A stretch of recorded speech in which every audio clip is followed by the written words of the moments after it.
घड़ी की टिक टिक टिक जीवन पर ऐसे ही प्रहार कर रही है जैसे लकड़हारा कुल्हाड़ी से लकड़ी पर।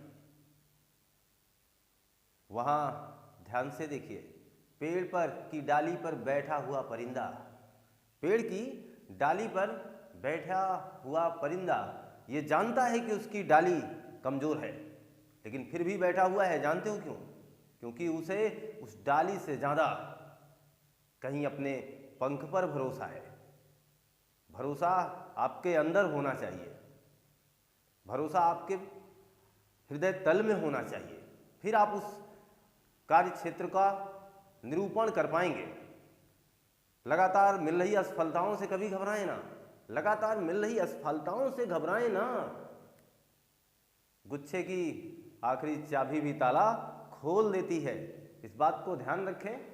और बहुत ही मनोवेग से एक महत्वपूर्ण कंटेंट में आपका स्वागत कर रहा हूं, जहां अक्षांश देशांतर लेकर के आया है अपना एपिसोड नंबर 9, जहां आप काफी दिनों से लगातार इन एपिसोडों का बहुत ही महत्वपूर्ण तरीके से अध्ययन कर रहे हैं। विश्वास है कि आप अपने नोटबुक के साथ हमसे मुखातिब हैं। विश्वास है हमें कि आपने पूरा एपिसोड क्रमबद्ध तरीके से देखा है।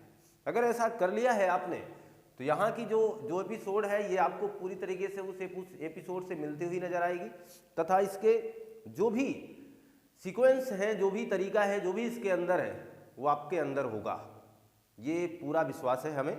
ध्यान दीजिए, तो शुरुआत कर लेता हूँ जहाँ ठीक ठाक हम लोग अंतरराष्ट्रीय मानक समय रेखा, अंतरराष्ट्रीय तिथि रेखा, दोनों रेखाओं के बारे में जान चुके हैं। अगर आपने नहीं देखा है, एपिसोड नहीं जान रहे हैं, तो आप प्लीज पार्ट 8 देखें, अन्यथा ये थोड़ा सा आपको हवाई जैसा लगेगा।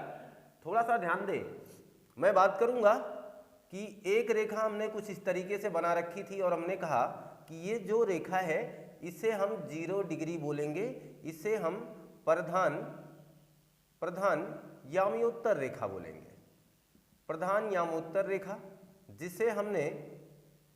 जिसे हम लोगों ने अभी इसके ठीक पहले एपिसोड में कहा यही है मानक समय रेखा। मानक समय रेखा कहाँ की? विश्व की समय रेखा इसे ही कहा गया। विश्व की समय रेखा कहा हमने इसे, तथा हमने इसी को ही जूलू समय कहा था। जूलू समय रेखा किसे कहेंगे? इसी को कहेंगे जिसे हम लोगों ने अलग तरीके से याद भी किया है कि फ्रांस हुआ, इंग्लैंड, फ्रांस, स्पेन, है ना, यहां से होकर ये गुजर रही है। इंग्लैंड के लंदन के ग्रीनविच के रॉयल वेधशाला से होकर जाने वाली इस महत्वपूर्ण रेखा का जन्म 22 अक्टूबर 1884 ईस्वी को वाशिंगटन डीसी में किया गया था। इस बारे में बाबत चर्चा, विस्तृत चर्चा आपको एपिसोड 8 में मिल जाएगी। इसलिए मैं बार बार आपसे कहता ही रहता हूँ, क्रमबद्ध तरीका अपनाएंगे तो बेहतर मजा पाएंगे, और जल्दबाजी में रहेंगे तो जिंदगी का बहुत कुछ खो जाएंगे। अक्सर होता क्या है कि हम बहुत भावुक हो जाते हैं, मनोवेग में किसी ऐसी स्थिति को छूने और प्रयास करने लगते हैं जिसका कोई वास्तविकता है ही नहीं। किस चीज को सजाए बैठे हो? क्या जानते हो कौन तुम्हारा साथी है? पूरी दुनिया बाराती है, तुम इकलौते व्यक्ति हो, ये मान के चलना। जिस दिन तुम्हें यह लग गया कि मैं अकेला हूं, सब बाराती हैं, सब मजा ले रहे हैं आपका, तो फिर या तो आप बाराती बन जाओ, या तो फिर मजे के पात्र बन जाओ, या तो दूल्हे ही बने रहो। फिर जो भी आप ये मान के चलो कि आपका ही तो अस्तित्व सब जगह निकलेगा। प्रधान यामोत्तर रेखा, मानक समय रेखा, विश्व की समय रेखा, जूलू समय रेखा, क्लियर है बात ना? इस रेखा से परिचित हुए आप। दूसरी रेखा हमने बता दी कि आप पृथ्वी के पीछे चले जाओ, 180 ले आओ, 180 देशांतर को ले आओ, और ये 0 देशांतर है। 2 रेखाओं की बात इसके ठीक पहले एपिसोड में हुई। इसी को मैंने कहा यह है अंतरराष्ट्रीय तिथि रेखा। अंतरराष्ट्रीय तिथि रेखा।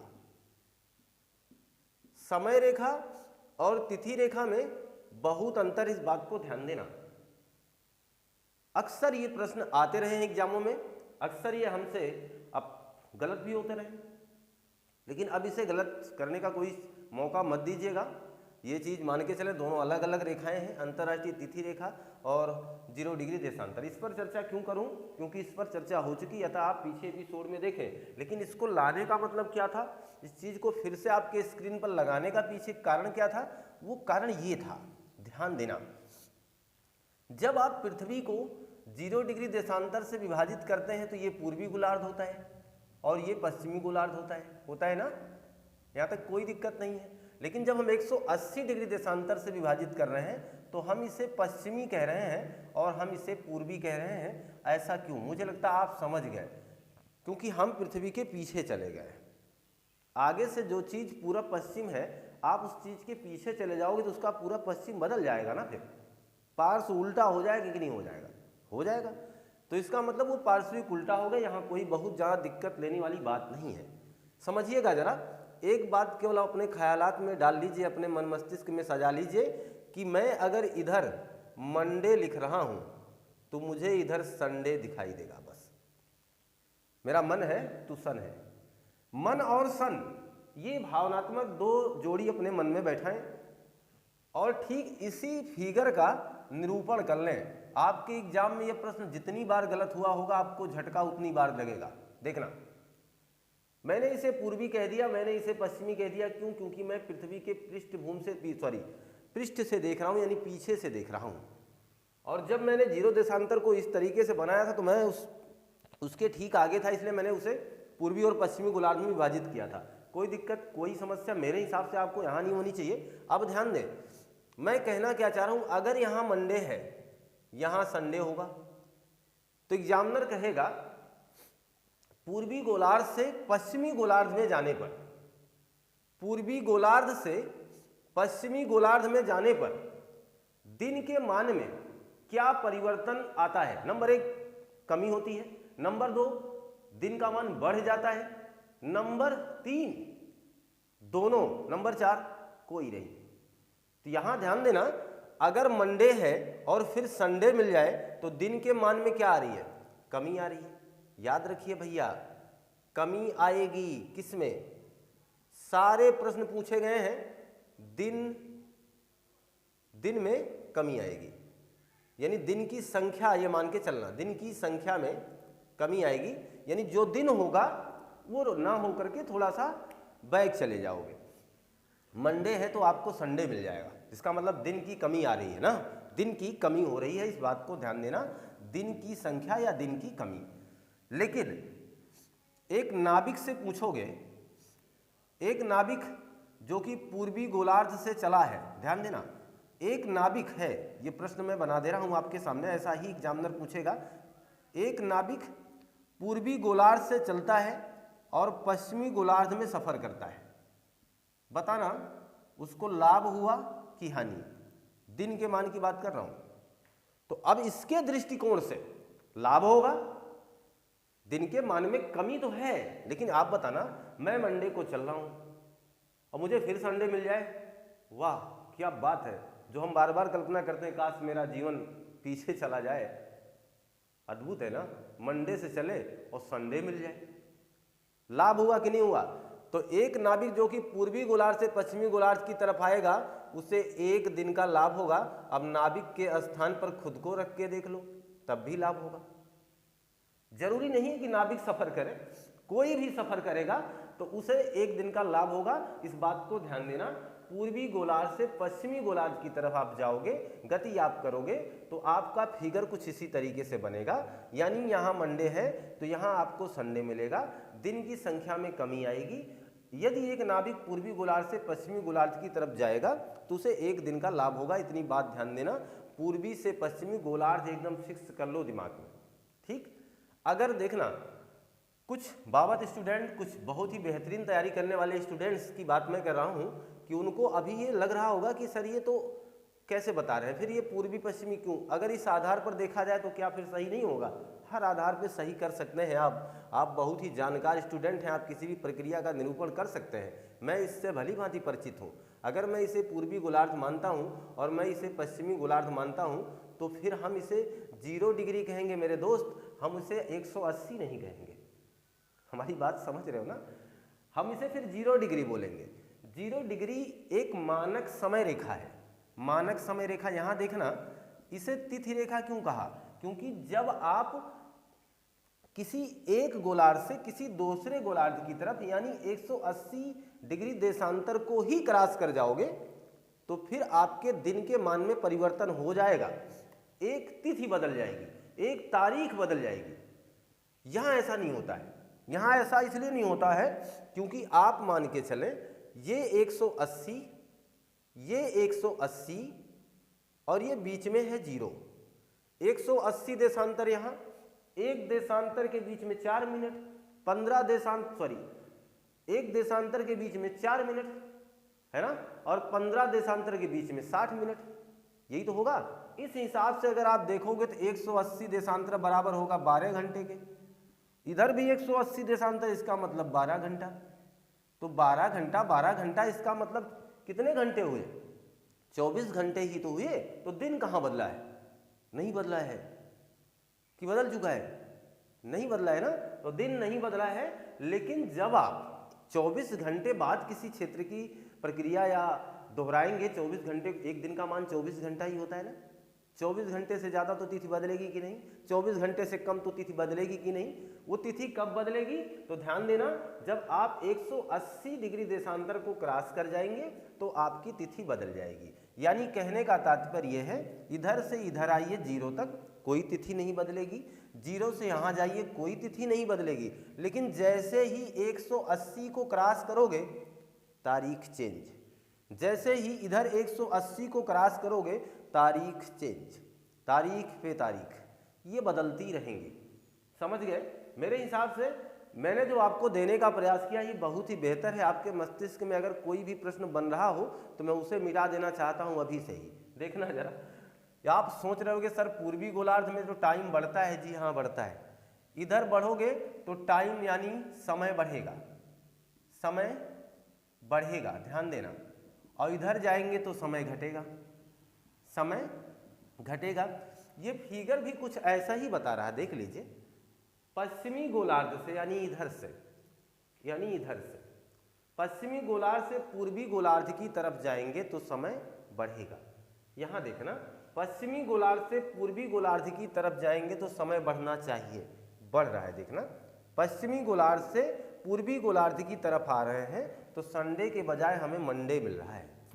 तो कहाँ हम गलत हैं? हम लोग दोनों ही गोलार्धों की दृष्टिकोण से अपने आप को सही तरीके से खरा साबित कर सकते हैं और विस्तृत तरीके से उतार सकते हैं। क्लियर जगह उतारे हुए भी हैं हम। ये मान के चले हम लोग इस निरूपण को समझ सके हैं, इस महत्वपूर्ण क्रियाकलाप को दोहरा सके हैं। कोई भी कभी भी किसी प्रकार का प्रश्न आपसे पूछा जाए तो आप कुछ इसी तरीके से तैयारी अपने मस्तिष्क में कर लें। पूर्वी पश्चिमी गोलार्ध आपका वही रहेगा, कोई परिवर्तन नहीं है, याद रखिएगा। ये पूर्वी, ये पश्चिमी। लेकिन यहाँ जहाँ पश्चिमी पूर्वी की बात कर रहा हूँ, ध्यान देना, जब तिथियों में परिवर्तन की बात आएगी तब आप ये तरीका अपने दिमाग में लगा लेना। इसे पूर्वी गोलार्ध, इसे पश्चिमी गोलार्ध मान लेना और इधर मंडे इधर संडे लिख लेना। आप सारे उत्तरों को दे पाएंगे। अगर मान लीजिए बाई चांस, होता क्या है एग्जाम में, हम लोग कभी कभार अपने कैलकुलेशन को भूल जाते हैं। मानव जीवन है, प्रवृत्ति है, भूल जाएंगे। हो सकता है कि हम उस समय एग्जाम के दृष्टिकोण से अपने क्रियाकलापों को भूल चुके हैं, तो कोई बड़ी बात नहीं है, भूल चुके हैं, ये वाले आया था ना, इधर पश्चिम इधर पूर्व इक्वल, तो यानी सही चीज तो आपको पता ही ना। मान लो उल्टा करना भूल गए, ये सीधी बात है, क्लियर है। यहां भी वही बात होगी। देखो, पश्चिमी गोलार्ध से पूर्वी गोलार्ध में आओगे तो टाइम बढ़ेगा भाई। इसका मतलब याद रखोगे, अगर इधर संडे होगा तो इधर क्या होगा? मंडे होगा, और इधर मंडे होगा तो उधर संडे होगा। क्लियर? तभी तो याद रहेगा। उत्तर तो वही आएगा। देखो, पश्चिमी गोलार्ध से पूर्वी गोलार्ध में, पूर्वी गोलार्ध में मंडे है, यहाँ भी देखो पूर्वी गोलार्ध में मंडे। क्लियर है ना? बस मैंने आपको सारी बातें बता दी। किसी भी व्यक्ति को किसी भी जगह किसी भी मोड़ पर अगर समझाना पड़ा तो मुझे लगता है कि आप बता सकते हैं। और तब तक आप पढ़े नहीं हैं जब तक आप इस चीज को किसी दूसरे को बता नहीं सकते हैं। खुद समझे रहेंगे तो मेरे हिसाब से आप खुद ही भूल जाएंगे। अक्सर होता है, ज्ञान बांटने से बढ़ता है, ये कहा भी गया है। बहरहाल मुझे लगता है कि आपको ये समझ में आ गया। आप इसका स्क्रीनशॉट लीजिए। तो मान चले कि आपने स्क्रीनशॉट लिया होगा। अब जरा ध्यान दें, अपनी गाड़ी को थोड़ा सा रफ्तार दें, थोड़ा सा आगे ले चलें और पूरे मनोवेग से जुड़े रहें। ध्यान दीजिएगा, मैं अब बात करूंगा स्थानीय समय की। लीजिए, ऐसे ऐसे शब्दावलियों से जोड़ रहा हूं जो आपके लिए बहुत ही जरूरी है और सबके बारे में बताने का मेरा प्रयास है। मेरा वो प्रयास है कि जिससे आपको फिर इस सब्जेक्ट से शिकायत ना हो, यहां से आने वाले किसी भी प्रश्न से आपको कोई दिक्कत ना हो, मेरा मानना यह है। अब देखना जरा, स्थानीय समय, कुछ लोग अपने वॉच को देख रहे होंगे कि अरे सर यही तो है मेरा स्थानीय समय। कुछ लोग ये सोचेंगे कि अच्छा अभी मैंने उससे बात की थी, हेलो हेलो, कुछ भी वो जो प्रक्रिया आपकी है वो आप अब सोच रहे होंगे कि मैं अच्छा किसी से अभी बात कर रहा था, अभी बात किया हूँ।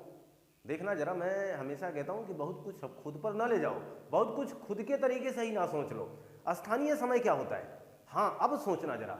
अगर आप सामान्य बचपन या सामान्य दौर से गुजर रहे हैं, अभी भी तरीकों को देख रहे हैं, अभी भी बहुत सी वैचारिक चीज़ों से जुड़ाव रखते हैं। अक्सर आप देखते होंगे कि अगर न्यूजीलैंड, ऑस्ट्रेलिया, अमेरिका या किसी भी जगह ऐसे दूसरे देश में मैच होता है तो लिखा जाता है भारतीय समय के अनुसार इतने बजे आपके टेलीविजन पर प्रसारित किया जाएगा।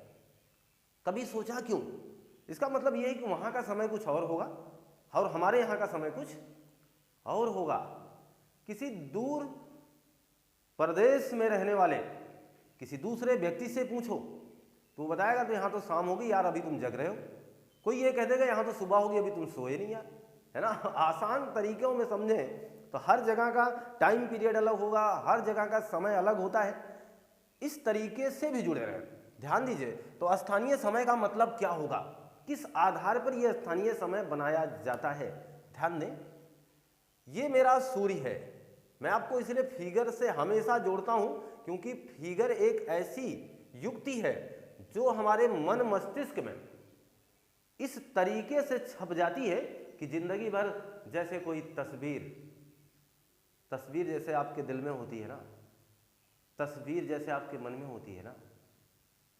भावुक हो गए क्या? मैं जान रहा था इस बात में कोई दम ही नहीं था, मैं आपसे मजाक कर रहा था, कोई बात नहीं थी, लेकिन कितने लोग भावुक हो गए, सर क्या कहने वाले। हकीकत में कुछ नहीं था। ध्यान दीजिए, अपनी पढ़ाई पर लगिए। तो ये है आपका सूर्य, ये है सूर्य और ये चमक रहा है लंबवत। लीजिए, हो गया काम आसान, इतना ही ध्यान दें। सूर्य चमकना, कैसे चमके, कैसे चमके मेरे भाई, लंबवत चमके, लंबवत चमकना, बस हो गया स्थानीय समय। सूर्य जिस स्थान पर, किसी भी स्थान पर, सूर्य जिस स्थान पर लंबवत चमकेगा, लंबवत चमकेगा, वह उस स्थान का स्थानीय समय होगा, वह उस स्थान का स्थानीय समय होगा, स्थानीय समय होगा। कोई दिक्कत नहीं। परिभाषा भी मैंने लिख दी, समझाने का प्रयास भी कर दिया, मेरे हिसाब से इतना ही दिमाग में रहे तो काम ओके, कोई दिक्कत नहीं है। तो सूर्य जब किसी स्थान पर लंबवत चमकता है या जिस जगह लंबवत चमकेगा वह उस जगह का स्थानीय समय माना जाता है। और प्रत्येक जगह का अपना अपना स्थानीय समय होता है, कोई बात नहीं। स्थानीय समय की परिभाषा आपको पता चल गई। ध्यान देना, आप वाली बात क्या है, एक ही देशांतर पर, एक ही देशांतर पर हर जगह स्थानीय समय यानी समय का मान बराबर होगा। एक ही देशांतर पर स्थित सभी स्थानों पर समय बराबर होगा। देखना, जैसे मैं क्या कहना चाह रहा था, मैं ये कहना चाह रहा था, मान लो ये आपकी पृथ्वी होगी, यहाँ ये कोई देशांतर है जिसका मान के चलिए 40 डिग्री है, 40 डिग्री देशांतर है, और मान लो ये पश्चिमी है, कुछ इस तरीके से दिख रहा है आपको तो पश्चिमी लिख दे रहा हूँ। कोई भी देशांतर हो उससे कोई लेना देना नहीं है, 40 डिग्री देशांतर, और यहाँ आपका सूर्य आके चमकने लगा है लंबवत। सूर्य ने इस देशांतर पर अपना प्रकाश लंबवत डालना शुरू किया है, तो वह उस देशांतर का क्या माना जाएगा, स्थानीय समय माना जाएगा। वह उस देशांतर का स्थानीय समय माना जाएगा। मैंने दूसरी भाषा में ये कहा, स्टार पॉइंट आप नोट करें, नोट ये करना है, एक ही देशांतर पर जितने भी स्थान होंगे, जैसे जब यहाँ सूर्य लंबवत चमक रहा है, इस देशांतर पे यहाँ कोई, यहाँ कोई, यहाँ कोई, यहाँ कोई, यहाँ कोई, ऐसे तो स्थानीय स्थान होंगे ना। एक ही देशांतर पर स्थित, नोट कर सकते हैं, एक ही देशांतर पर स्थित देशांतर पर स्थित सभी स्थानों पर समय का मान बराबर होगा। समय का मान बराबर होगा। कोई दिक्कत? बहुत ही आसान ना। एक ही देशांतर पर जब सूर्य लंबवत चमक रहा है तो उस देशांतर पर जितने भी स्थान होंगे हर जगह समय का मान बराबर होगा। एग्जामिनर ऐसा ही प्रश्न करता है जिससे आप अनभिज्ञ बने रहते हैं, लेकिन अब ऐसा मत होने देना कि अभी भी अनभिज्ञ रह जाओ। अब आगे देखना, एक ही देशांतर पर स्थित सभी स्थानों पर समय का मान बराबर होगा। जैसे सूर्योदय एक समय होगा, सूर्यास्त भी एक ही समय होगा, मध्याह्न भी एक ही समय होगा। समझ गए ना? ये सब सूर्योदय, सूर्यास्त, मध्याह्न एक ही समय पर हो, ऐसा कब संभव है?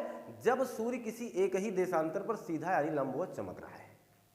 मैं अगर कह दूं कि मैं जहां हूं ठीक इसी समय आपके पास भी सूर्य चमक रहा है लंबवत, तो पक्की बात है आपका जो सूर्योदय होने वाला टाइम होगा ठीक वही होगा, हमारा जो सूर्योदय का टाइम होगा वह भी ठीक होगा, क्योंकि हम अगर एक ही देशांतर पर स्थित हैं दोनों लोग, तो पक्की बात मान के चलें कि सूर्योदय सूर्यास्त में कोई परिवर्तन नहीं होगा, ना ही उसके मध्याह्न में कोई परिवर्तन होगा। यहाँ तक की बातें मेरे हिसाब से आप समझ चुके हैं, कोई दिक्कत यहाँ तक आपको नहीं होनी चाहिए। देखिएगा जरा, अब मैं एक और बात कर लेता हूँ यहाँ से। वो बात क्या है? जैसे स्थानीय समय की बात की, एक ही देशांतर पर सब कुछ बराबर होने वाली बात की। अब हम बात कर लेते हैं मानक समय की। मानक समय क्या है? मानक समय ये भी कोई बात है, इसी को प्रमाणिक समय भी कहेंगे। प्रमाणिक समय बात यह है कि आपको पुनः इसी फिगर को फिर से देखना होगा। फिर से 180 पश्चिम में जाना होगा, फिर से 180 जिसे पूरब कहते हैं। सचमुच ये दोनों उभयनिष्ठ रेखा हैं, इनके आगे पूरब पश्चिम नहीं लगाया जाएगा। समझ रहे हैं ना? ये तो केवल समझने के लिए है। इसके बीच में वही अपनी मानक समय रेखा जिसे 0 डिग्री देशांतर कहते हैं उसको डालना पड़ेगा। हो गया? इधर आप देखोगे तो 12 घंटा मिलेगा, इधर आप देखोगे तो भी आपको 12 घंटा ही मिलेगा।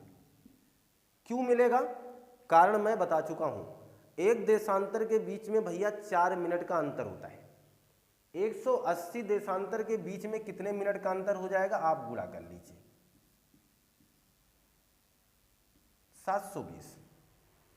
और अब 720 में कितने घंटे होंगे उस बात को आप भली भांति जानते हैं। 60 से भाग दे दीजिए, 12 घंटे आ जाएंगे। कोई दिक्कत है आपको क्या? नहीं ना?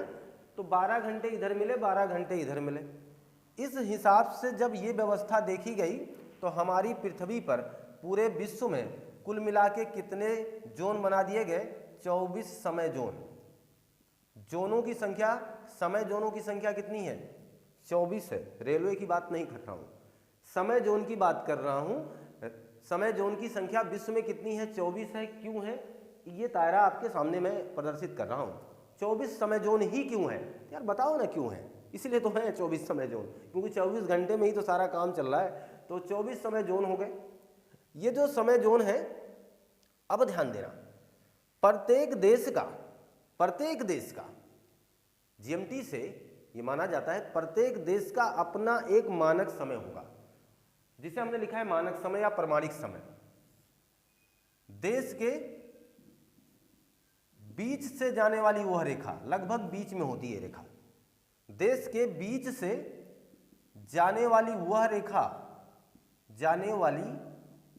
रेखा जिससे समय का निर्धारण किया जाता है, जिससे उस देश के समय का निर्धारण किया जाता है, उस देश के समय का निर्धारण किया जाता है। अभी इसके बारे में और आप देखेंगे, निर्धारण किया जाता है। समझना भाई, एक देश में कई देशांतर होंगे, कई देशांतरों पर सूर्य लंबवत चमकेगा, वो बात की बात है। लेकिन अगर मैं इतने टाइम जोन में तो चल नहीं सकता हूं। मेरा मानना है कि हम लोग किसी भी देश के लगभग बीचों बीच से जो रेखा जाएगी उसे हम अपनी मानक समय रेखा मान लेंगे। और इसके इधर जाने पर जिससे हम लोगों के बीच में टाइम गैप ज़्यादा ना हो और हम आसानी से एक दूसरे के बारे में समझ सकें। 2-4 मिनट का अंतर आएगा तो बखूबी हमें बहुत पता नहीं चलेगा, लेकिन हम अगर अपनी मानक समय रेखा किसी एक देश के किसी एक छोर वाली रेखा को मान लेंगे तो समय के मान में जब 2-2, 2.5-2.5, 3-3 घंटे का अंतर आ जाएगा तो फिर तो समस्या बन जाएगी। इस वजह से लगभग जैसे कार्यालय आपके बनाए जाते हैं तो ब्लॉकों के लगभग बीच में, है ना, जिससे हर क्षेत्र के लोग आसानी से वहां पहुंच सके। तो मानक समय रेखा वही होगी, देश के बीच से जाने वाली वह रेखा जिससे उस देश के समय का निर्धारण किया जाए। ध्यान देना, जितनी भी रेखाओं की अभी फिलहाल मैं चर्चा कर रहा हूं सब की सब देशांतर रेखाओं की ही बात हो रही है। अक्षांश की कहीं दूर दूर तक अभी हमने कोई परिकल्पना या कोई अवधारणा आज की क्लास में नहीं डाली है, इसलिए अपना मन मस्तिष्क वहां लगाए रखें कि हम देशांतर की बात कर रहे हैं, नहीं तो फिर अक्षांश वगैरह सोच करके सारा चौपट कर जाओ। अब देखिएगा, तो देश के बीच से जाने वाली वह रेखा जिससे उस देश के समय का निर्धारण किया जाता है मानक समय या प्रमाणिक समय रेखा कहलाता है। मान के चले प्रमाणिक समय कहलाता है। और कुल मिलाजुला करके 24 जोनों में हमारी पृथ्वी को, हमारे विश्व को बांट दिया गया है 24 समय जोन में। हाँ, एक बात और यही लगे हाथ समझ लीजिए। समझना क्या है कि 24 समय जोन तो है और हमने अभी कहा कि हर देश की एक मानक समय रेखा होगी जो लगभग उसके बीच से गुजरेगी, कोई दिक्कत नहीं यहाँ तक। लेकिन किसी किसी देश का देशांतरीय विस्तार ज़्यादा है। देशांतरीय विस्तार का समझ रहे हैं मतलब, किसी किसी देश में ज़्यादा देशांतर है। जैसे हमारा देश इतना है तो हमारे देश में कम देशांतर है, कोई देश इतना है तो उसके देश में ज़्यादा देशांतर आएंगे ना, क्योंकि देशांतर एक एक अंश पे खींचे गए हैं। हो गया ना, कोई दिक्कत नहीं। तो किसी किसी देश में ज़्यादा देशांतर है, जिसका देशांतरीय विस्तार ज़्यादा है, उस देश में समय जोन ज़्यादा बनाने पड़े, टाइम जोन एक के बजाय और बनाने पड़े, है ना। तो वो चीज़ आपके एग्जामिनर ने आपसे पूछा भी है। देखिएगा, मैं इस चीज़ को यहीं इंगित कर दे रहा हूँ और आपको अब दिक्कत लेने की आवश्यकता नहीं है। देशांतरीय विस्तार जिस देश में ज़्यादा है, जिस देश में ज़्यादा है, ये चीज़ समझें, सुविधा के लिए वहाँ पर टाइम जोन ज़्यादा बनाए गए हैं। वहाँ पर टाइम जोन ज़्यादा बनाए गए। अक्सर एग्जामिनर क्वेश्चन यहीं से कर लेता है। जैसे देखना, एक बहुत सबसे बड़ा क्षेत्रफल वाला देश कौन सा है आपका? रूस है ना, जिसे आप रसिया वगैरह कह लेते हैं। यहाँ 2011 के पहले 11 टाइम जोन थे, 11 टाइम जोन, लेकिन अब कितने हैं? 9।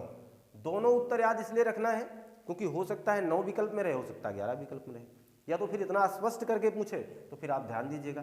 2011 के पहले की बात कर रहा हूं। रूस में 2011 के पहले 11 टाइम जोन थे, वर्तमान में कितने हैं? 9।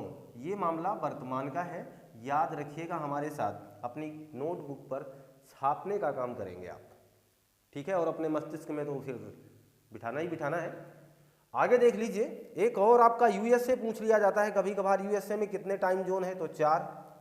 कनाडा में कितने टाइम जोन है? तो 6, कनाडा में 6। और चीन में कितने टाइम जोन है? तो याद रखिएगा, चीन में टाइम जोनों की संख्या 2 है। कोई दिक्कत नहीं, बहुत ही बेहतरीन कॉन्सेप्ट से जोड़ रखा हूँ, इसलिए मैं इस पर चाहता हूँ कि आप उतने ही एकाग्रचित मनोभाव से इस चीज़ को समझें। सारी बातों को क्लियर कर चुका हूँ, स्थानीय समय बता चुका हूँ, स्थानीय समय के साथ साथ यह भी बताने का प्रयास किया कि एक देशांतर पर हर जगह समय बराबर होगा, चाहे वो सूर्यास्त, मध्याह्न या शाम हो।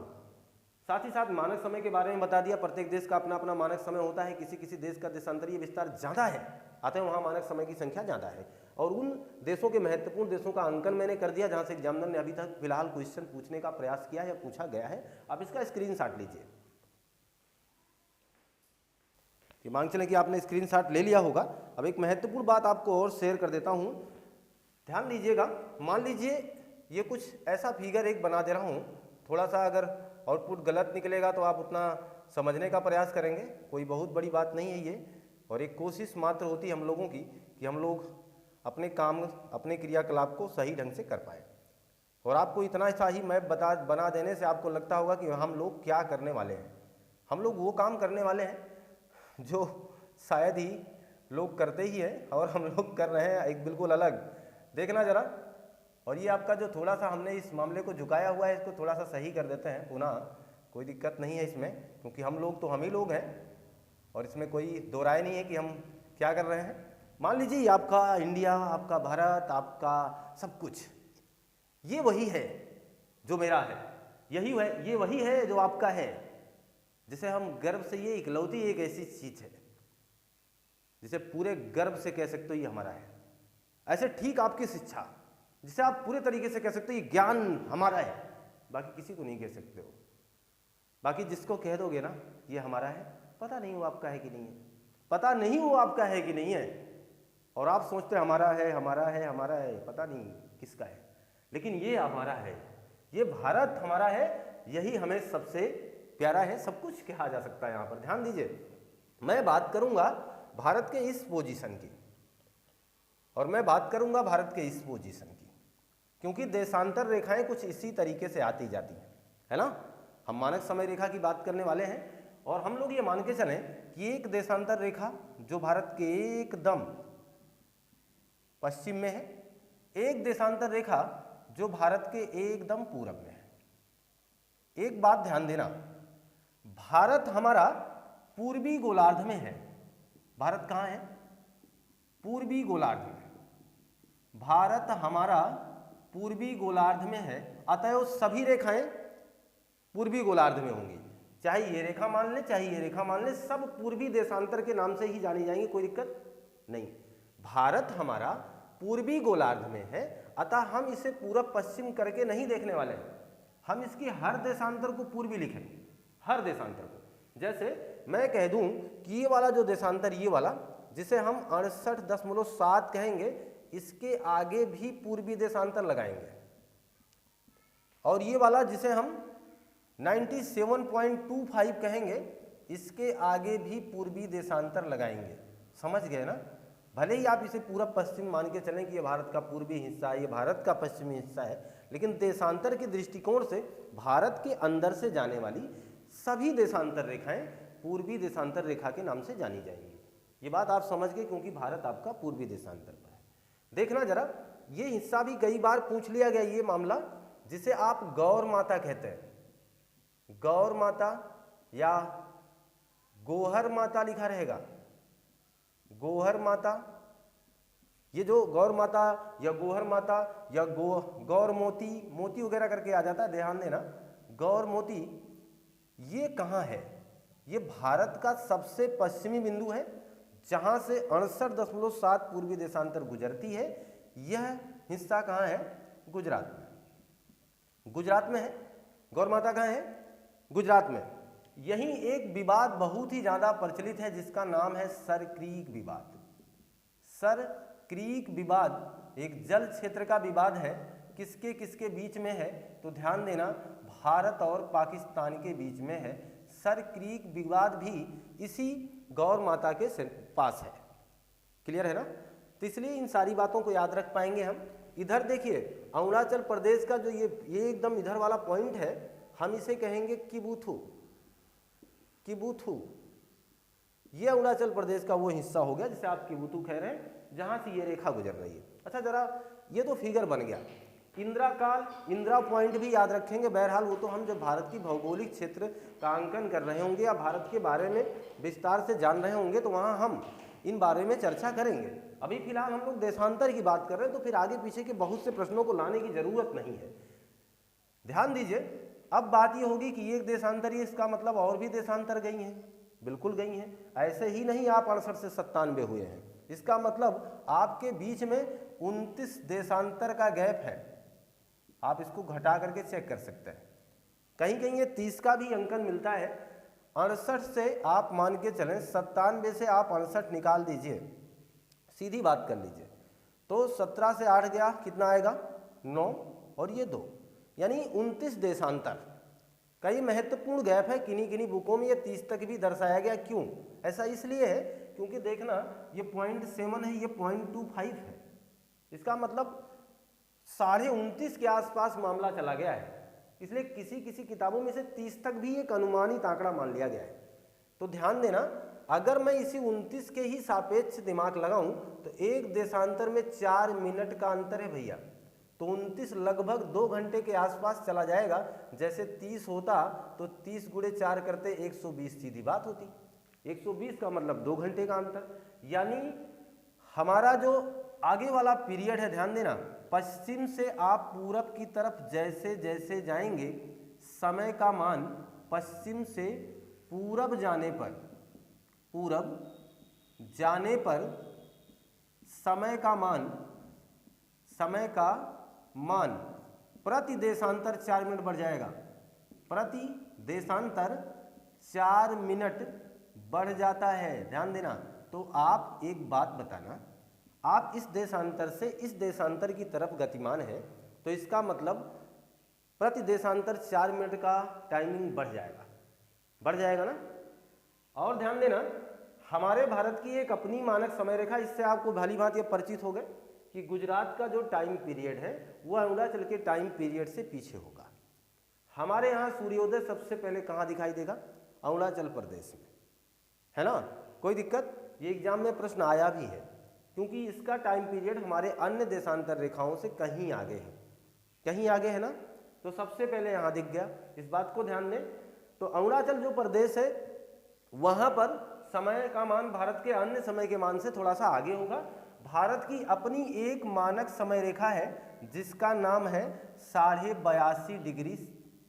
ये 82.5 डिग्री भारत की अपनी एक मानक समय रेखा है जिसका मान है 82.5 अंश।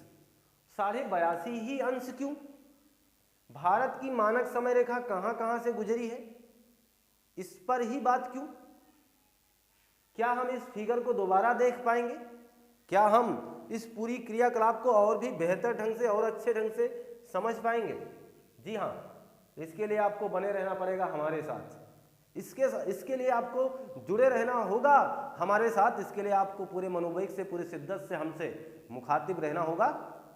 आशा विश्वास हमें ये कंटेंट आपको अच्छा लगा होगा। मैं अपनी वाणी को विराम देना चाहता हूँ। इस पूरे लाइनअप को आगे ले आऊँगा, इसी एपिसोड को मैं पुनः आगे बढ़ाऊँगा, इसी 82.5 डिग्री को आपके यूपी, आपके एमपी, आपके छत्तीसगढ़, आपके आंध्र प्रदेश से दौड़ाऊंगा। आपकी ये सारी बातें आपके सामने पूरे निरूपण से दिखाऊंगा। सब कुछ आपके सामने आएगा। आपको पुनः ये किबिथु मिलेगा, पुनः गौर माता मिलेगी। ये सारी बातें पुनः आपका भारत आपके सामने होगा, और इस दृष्टिकोण से सब कुछ आपके सामने मैं पुनः रखने का प्रयास करूंगा। और इस पूरी बाबत जानकारी को बेहतर ढंग से पाने के लिए, प्राप्त करने के लिए इंतजार करना होगा आपको एपिसोड नंबर 10 का। और वहां हम आपको टाइम पीरियड को घटा बढ़ा करके भी बताएंगे, आपके समय की गणना करके, अन्य देशों की तुलना करके, अन्य तमाम प्रकार के प्रश्नों को हल करा करके एपिसोड नंबर 10 आपसे मुखातिब होगा।